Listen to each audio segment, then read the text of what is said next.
In a previous video, I shared with you the best results I've gained training purely with calisthenics, and a ton of people called me out in the comment section saying I was either on steroids or I simply lied about training solely bodyweight. Which, for those of you following me for at least a couple of years, you realize how ridiculous that is. Still, I just take it as a compliment.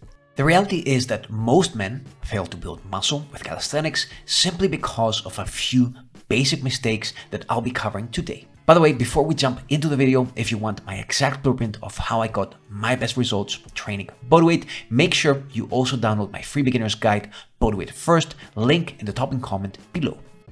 First of all, if building muscle is your main goal, you want to make sure that you're focusing on the right type of calisthenics, since there are two of these that guys confuse. The first kind involves skill training, things such as human flags, planches, and levers, which a lot of men see jacked calisthenics athletes perform, thinking that this is how they build their physique. But because of their isometric nature, these exercises don't build any serious muscle. Rather, they're just fun to practice and flashy to show off. The real reason these guys look amazing is because they also practice what we call hypertrophy calisthenics, which isn't that different from building muscle with weights and machines. Basically, all you do is focus on the exact same big bang muscle building movements that you'd also focus at a gym. But instead of bench pressing, you do push-ups and dips. Instead of lat pull downs, you focus on mastering pull-ups. Instead of barbell rows, you do ring rows. Instead of deadlifts, you do something like harp curls. Instead of heavy squats, you master toe squats or sissy squats. Instead of bicep curls, you can do ring curls and even pelican curls next. And instead of tricep extensions with a dumbbell or with cables, you do ring tricep extensions. Not to mention how once you start becoming more advanced, you can also start adding weight through backpacks, weight belts, and weighted vests, which takes your training to a whole new level. Now, if you're thinking, isn't that kinda like lifting weights? I'll get to that in a minute. First though, let's cover optimal muscle building rep ranges. Research shows that you can build muscle working anywhere between 5 and 30 reps if your sets are taken close enough to failure. This is why if you practice bodyweight training with nice, clean, old school kind of bodybuilding form, you can make a ton of progress in the beginning simply by mastering the basics. By the way, what I mean by clean old school kind of bodybuilding form is just making every rep as hard as possible simply by going slow on the way down, using a full range of motion, which might not pump your ego that much, but it will pump your muscles a lot more. That being said, once you start getting stronger, you want to spend the majority of your time training within a 5 to 12 rep range if you truly want to speed up the process. There are two reasons for this. For starters, once your body is ready for higher intensity, lower repetitions, this will contribute to building a more rugged, harder, and granite-like dense look, which again, the old school pre-steroid era bodybuilders had.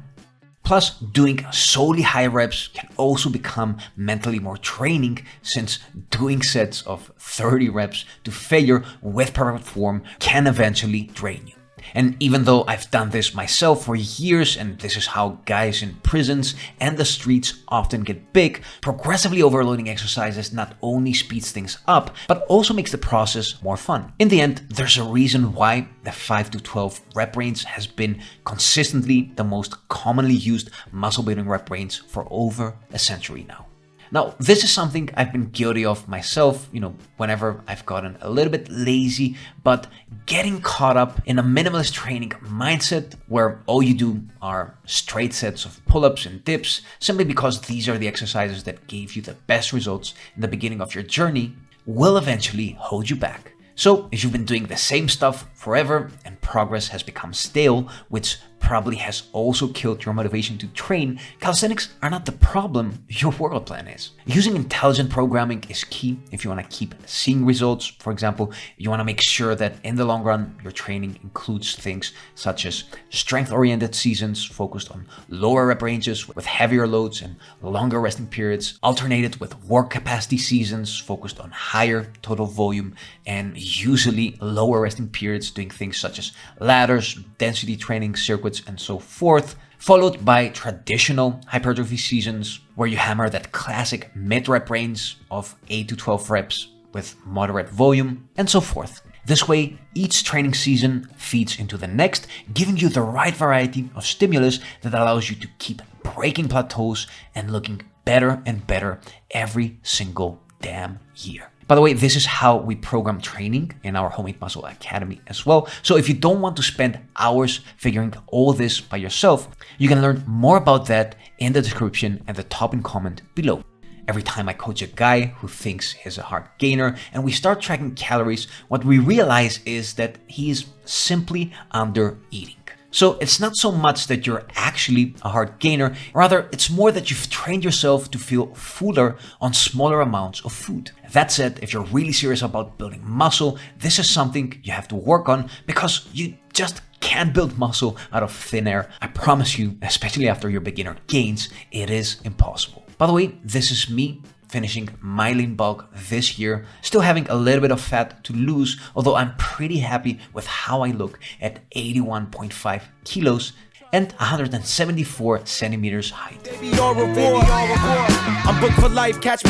This might sound a little bit paradoxical or counterintuitive, whatever the right word is, but the more progress you want to make, the more you have to get serious with getting extra training gear.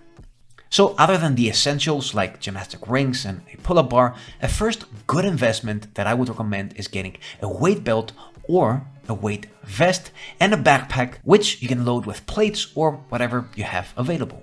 My favorite combination of options here are number one, the rope weight belt by Gore Nation, since the more old school chain options that I've had in the past were too noisy if you train at home, especially early in the morning, but also too bulky to carry with you.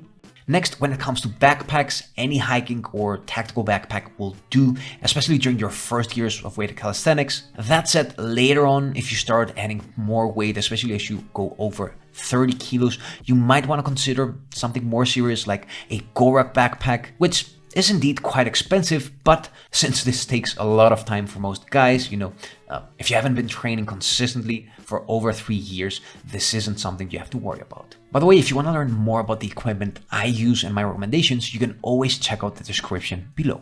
Next, you will also need a more serious setup, at least eventually, things such as heavy duty dip bars, pull-up bars with different grips, and other combination of equipments that allow you different exercise variations. Your first strategy here, which is what I did for years when I lived in bigger cities, is training at calisthenic parks. The best thing about this option is that it is free, but the problem is that if you don't have one of these next door, it can cost quite some extra time to get there.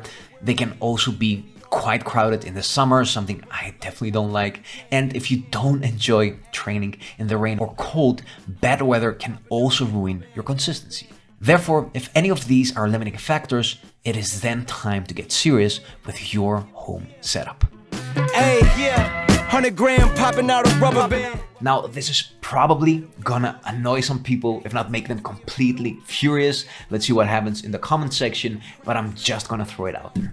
A lot of guys do not get serious with their home setup simply because they're lazy. In other words, training just bodyweight becomes their excuse to avoid pushing themselves too hard and also avoiding getting serious with their goals. Now, obviously, I do understand that this can be an issue of space. I mean, I don't have that much space. Anyway, this is where most of my equipment is, and it can also be a matter of budget, but with all this free information nowadays and DIY tutorials on YouTube, low budget alternatives and so forth, I don't think it is that hard for a lot of guys at least to build a decent home gym, especially if you invest on one piece of equipment at a time spread through the long run. Not to mention how this can also save you way more money compared to what you would eventually pay to a gym membership.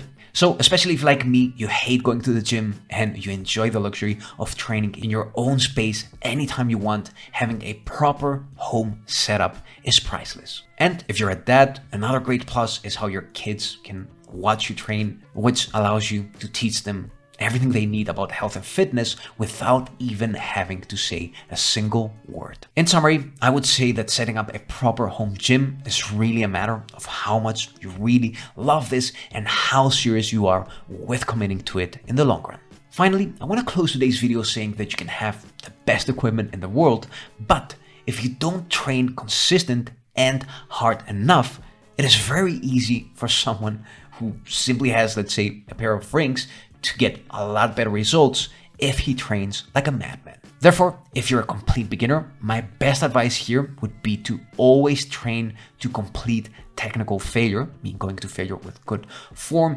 since what feels like failure to you is more like your 70 or 80%, simply because this is a skill that takes time, practice, and either an experienced coach or a mentor / workout partner at your side for at least, I would say, 1 to 2 years. That said, later on, as you get more experienced, although taking every step to failure isn't a prerequisite, getting at least one gun to the head kind of set in your training is, I would say, most of the time necessary if you want to keep making progress. Before you go, don't forget to download my free beginner's guide, Bodyweight First, or if you don't want to do this all by yourself, check out also our Homemade Muscle Academy.